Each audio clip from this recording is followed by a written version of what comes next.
The night sky over New York was painted in silver clouds, shimmering with a beauty that seemed almost artificial. People stood on rooftops and in crowded streets, pointing up as if they were watching fireworks. But these weren't fireworks. They were falling stars, machines burning across the heavens. Eddie Mallory, a young photographer, leaned against a lamppost with his camera, his finger trembling on the shutter. He expected history. Instead, he captured disaster. The first pod landed in Central Park, shaking the earth with a deep metallic roar. Trees split in half, benches flew like paper, and fountains cracked open. People screamed, but half the crowd laughed nervously. They thought it was a stunt, a movie promotion. Then the hatch of the machine hissed. A long, steel leg unfolded, followed by another. A towering tripod rose into the night, glowing red eyes scanning the city. Its sound, a deafening, alien horn, blasted through the skyscrapers. Embarrassment replaced all. The world had no warning, no defense. Tanks rolled in, soldiers lined the avenues, jets screamed overhead. But the machines swatted them down like insects. Fire spilled across the city blocks. Eddie ran with the crowd, stumbling past overturned cars and shattered glass storefronts. He couldn't stop filming, couldn't stop recording faces twisted in terror. What use was a camera against death? He didn't know. He only knew that the world was crumbling, and he had to remember it. By dawn, Manhattan was a graveyard. The alien tripods marched through the smoke, beams of searing white light cutting through anything that moved. Eddie hid in a half-destroyed subway tunnel with strangers, an old woman clutching her Bible, a boy crying for his mother, a businessman still wearing his broken glasses. They whispered, "Why us?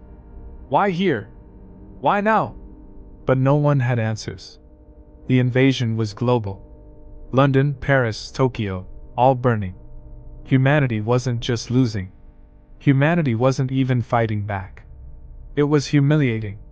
Days blurred. Eddie scavenged for food, sneaking between ruins. The city was silent except for the stomping of tripods and the strange gurgling hum of alien machines harvesting the land. Rivers turned red. Streets cracked with slime. He saw people taken, sucked into cages, never returning. He thought of his mother's house in Brooklyn, of the meals she used to cook, of laughter at the dinner table. Now, only silence filled the air. One night, Eddie climbed into the ruins of a library. The shelves were split, but a single book lay open on the floor. It was The War of the Worlds by H.G. Wells. He picked it up, shivering. The irony stung him. People once read this as fiction, a nightmare wrapped in paper. Now it was happening, and humanity looked small, foolish, and utterly unprepared. He whispered to himself, "War of the Worlds is embarrassing." The aliens didn't care about bravery, weapons, or history.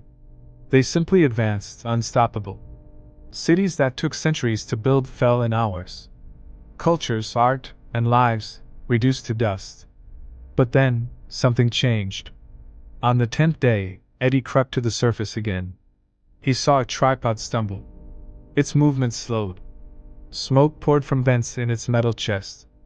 Another tripod collapsed near the Hudson, its massive body sinking into the river. At first, he thought it was human resistance, some secret weapon. But no. The truth was stranger.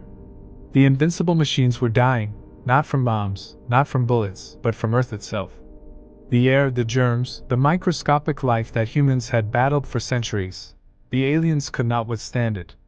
Their bodies, once hidden inside the machines, now spilled out, frail, pale creatures shriveling in the sun. Humanity had not won the war. Earth had won it for them.